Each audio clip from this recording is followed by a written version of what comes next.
Cerita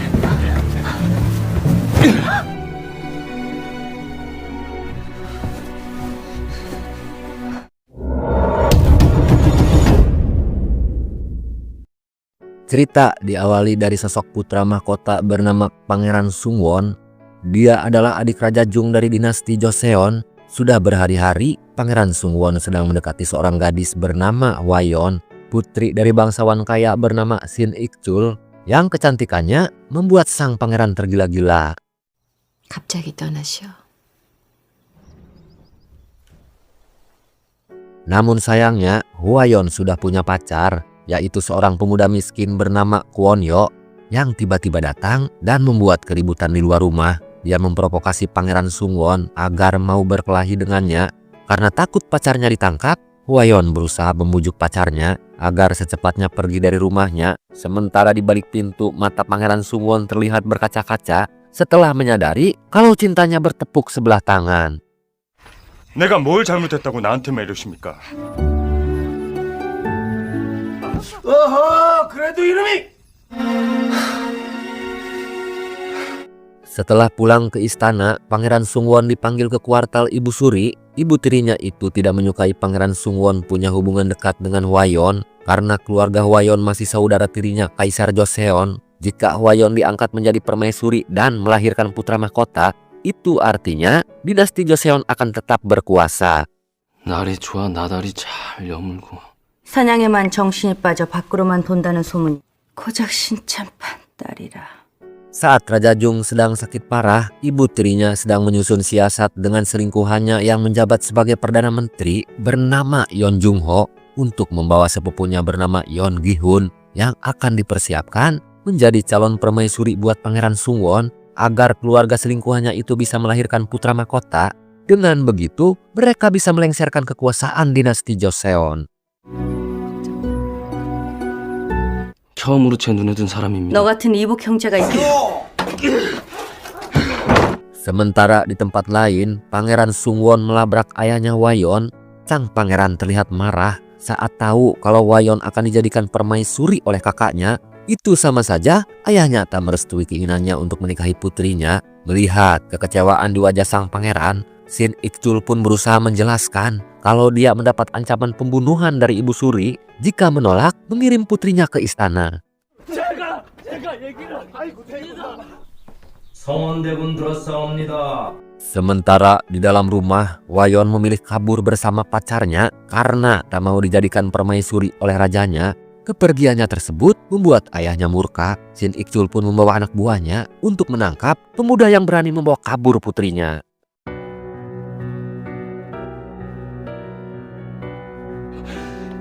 제가 싫답니까?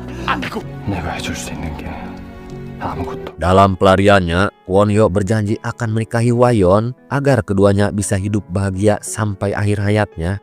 Namun sayangnya, persembunyian keduanya berhasil diendus oleh ayahnya. 권유를 살려주세요.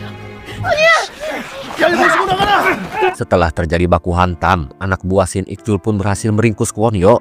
Ayah Hwayeon tersebut berusaha menyadarkan putrinya kalau keduanya tak bisa menolak perintah dari istana karena nantinya dianggap telah membangkang perintah rajanya. 제가 도망치자고 한 거예요. 권유 잘못이 아니. Dengan berlinang air mata, mendengar teriakan Kwon-yo yang terus memanggil namanya, Hwayeon pun terlihat hanya bisa pasrah saat prajurit kerajaan datang membawanya. Setelah putrinya pergi, Shin Ik-chul pun sengaja tak membunuh Kwon-yo. Dia ingin menghukum pemuda itu agar menderita seumur hidupnya dengan cara menyiksa dan memotong kemaluannya. 이놈이 다시는 사내구실을 못하도록 만들 거라. 어째야 감히 내 딸을 넘본단 말이냐? Setahun berlalu, setelah Hwayeon diangkat permaisuri raja, dia pun melahirkan calon putra mahkota. Permaisuri Hwayeon sempat ditemui oleh Pangeran Sungwon yang datang hanya untuk menyerahkan sebuah kotak yang dibawanya. Setelah Pangeran Sungwon pergi, Hwayeon pun membuka kotak tersebut yang ternyata isinya adalah perhiasan yang biasa dipakai oleh calon permaisuri. Melihat cinta tulus dari Pangeran Sungwon, hati Hwayeon pun merasa terenyuh karena selama ini dia tidak pernah mencintai Pangeran Sungwon. 그렇게 복수하고 나니까 속이 후련하냐고. 제 걱정을 다 하셨습니까?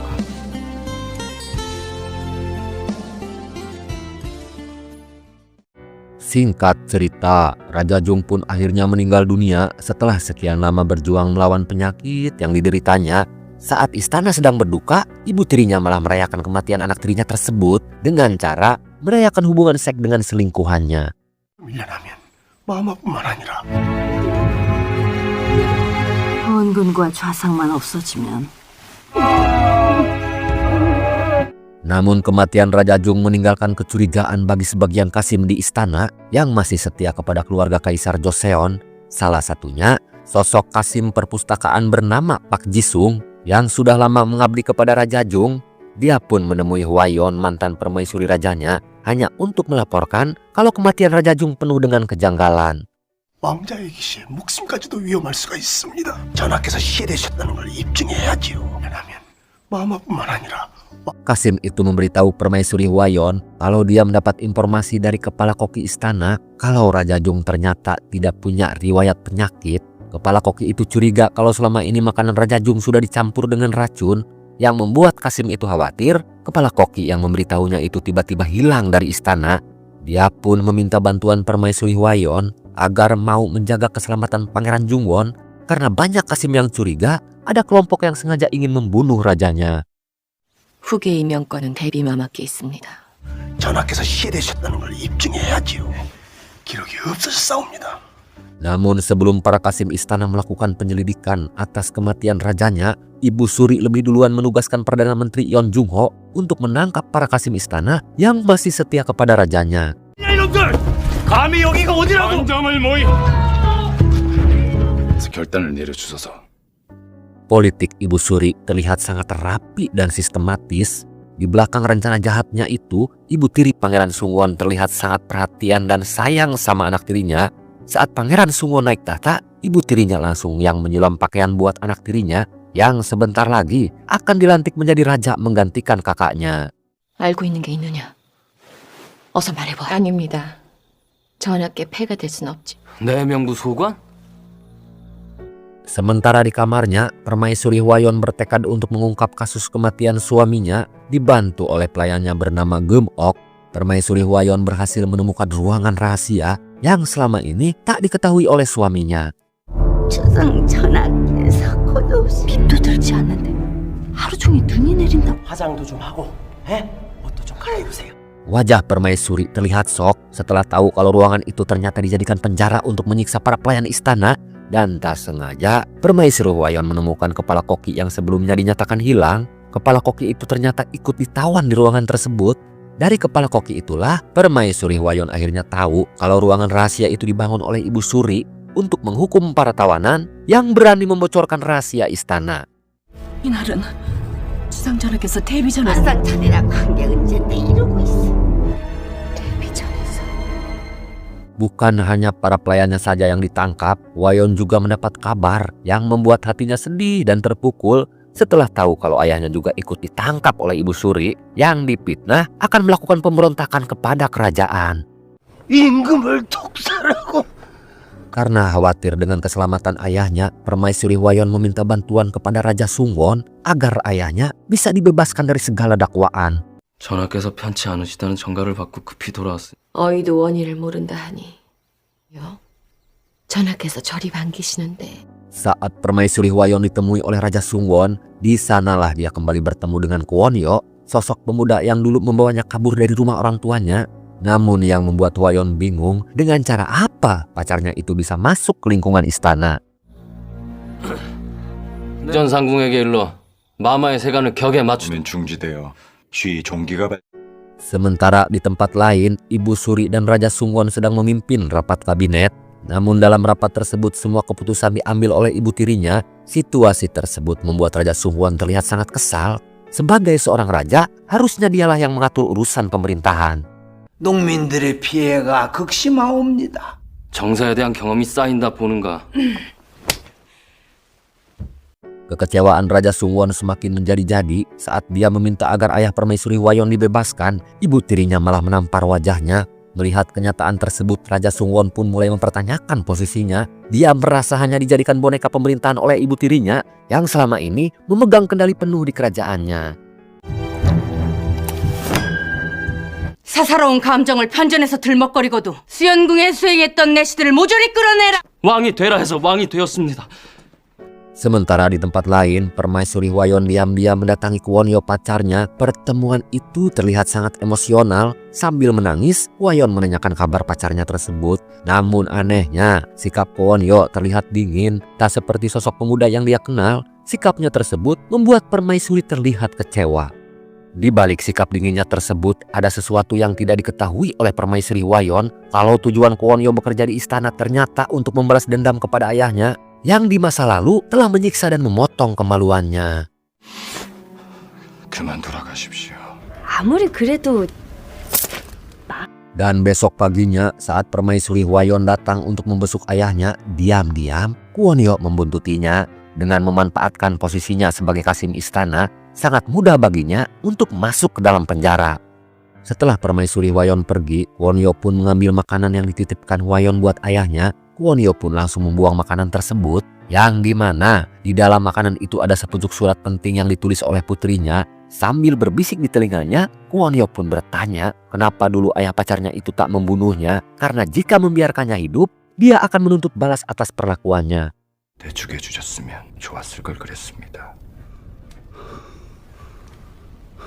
Demi membalaskan dendamnya, Kwonyo pun rela menjadi pengikut Ibu Suri dan selingkuhannya. Dia pun akhirnya direkomendasikan oleh Ibu Suri untuk menjadi kepala tabib di istana. Meskipun awalnya keputusan Raja Sungwon dipertanyakan oleh kepala koki karena merasa Kwonyo belum berpengalaman bekerja di istana, namun karena tertarik dengan kemampuannya, Raja Sungwon tetap mengangkatnya menjadi tabib. 있어 반정을 모의해. Dan di malam harinya, tanpa sepengetahuan Raja Sungwon, Kwonyo diam-diam menemui Permaisuri Hwayeon hanya untuk memberitahu kalau ayahnya sebentar lagi akan dieksekusi mati. Mendengar kabar tersebut, Permaisuri Hwayeon terlihat sedih dan terpukul. Dia pun berencana untuk menagih janji Raja Sungwon yang akan membantu membebaskan ayahnya dari penjara. 차지한 그 잘난 외가친지들 말씀이십니까? 말을 삼가세요, 주상. 루원군의 목숨을 살려주십시오.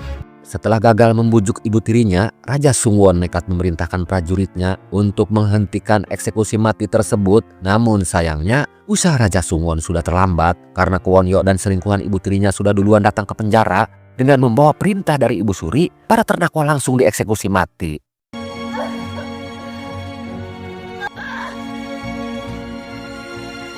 Kematian ayahnya tersebut meninggalkan duka yang mendalam buat Permaisuri Hwayeon. Sementara di balik pintu, Raja Sungwon hanya bisa terdiam, matanya terlihat berkaca-kaca setelah tak mampu membantu wanita yang dicintainya. 손발에 오줌이라도 넣었나? 똥 밟은 인상일세. 이치 또한 같이 넣어서 봉했다네.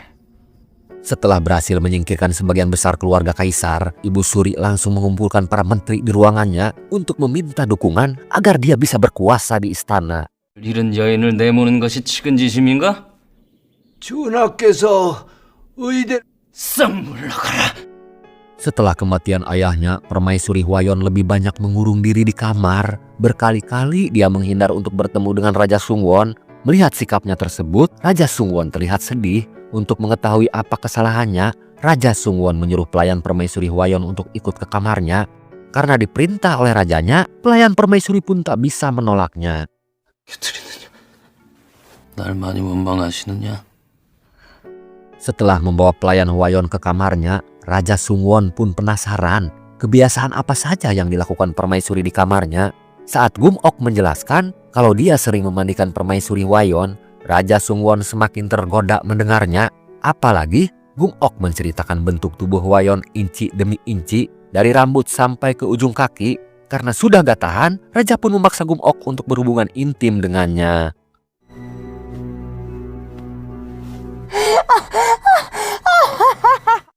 Sementara di kuartalnya, Ibu Suri memanggil sepupu selingkuhannya bernama Yeon Gi-hun yang sudah diangkat menjadi permaisuri Raja Sungwon. Namun sayangnya, Yeon Gi-hun diketahui tak bisa hamil. Meskipun sudah berkali-kali melakukan hubungan intim dengan Raja Sungwon, kenyataan tersebut membuat Ibu Suri tak punya pilihan.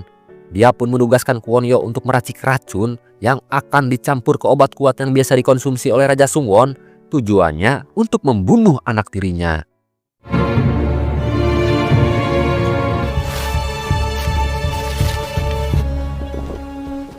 Ibu Suri pun menugaskan Kwonyo dan kedua kasimnya untuk membawakan obat kuat yang sudah dicampur dengan racun. Namun tanpa diduga, Raja Sungwon menolak meminum obat yang dibawa oleh ketiga kasimnya. Sang raja justru menyuruh Kwonyo untuk meminumnya. Karena takut pengkhianatannya terbongkar, Kwonyo terpaksa meminum ramuan racun yang diraciknya hingga membuat tubuhnya ambruk seketika. 발설하는 자는 Kejadian tersebut membuat Raja Sungwon terlihat murka. Dia pun menginterogasi Kasim yang membawa minumannya.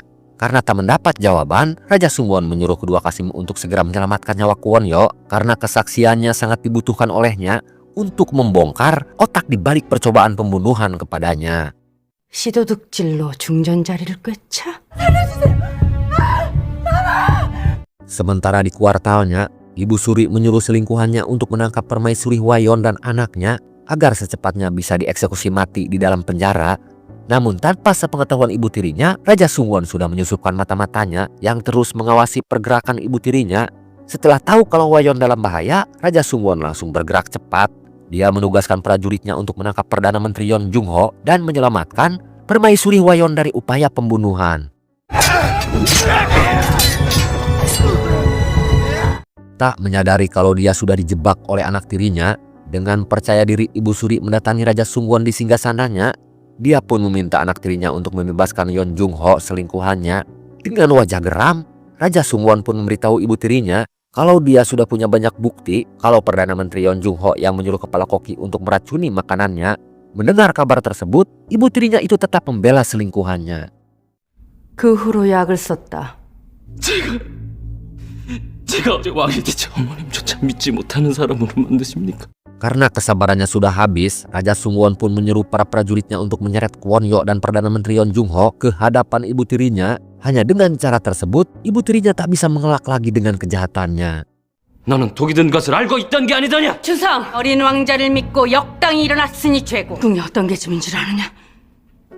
Disaksikan langsung oleh prajurit dan para kasim istana, Raja Sungwon pun menginterogasi Kwonyo di hadapan ibu tirinya. Awalnya, Kwonyo tak mengakui kalau dia yang meracik racun. Namun saat Permaisuri Hwayeon masuk ke ruangan tersebut, Kwonyo akhirnya berubah pikiran. Ini kesempatan terakhir buatnya untuk membantu wanita yang dicintainya. 정령 탕제의 독을 탈화시킨 것이 누구더냐? Setelah Kwonyo mengaku kalau Ibu Suri dan Perdana Menteri Yeon Jung-ho adalah pelaku utamanya, Raja Sungwon pun menjatuhi hukuman mati buat Perdana Menteri Yeon Jung-ho. Sementara ibu tirinya dijatuhi hukuman seumur hidup. Namun seminggu kemudian, Ibu Suri ditemukan tewas bunuh diri.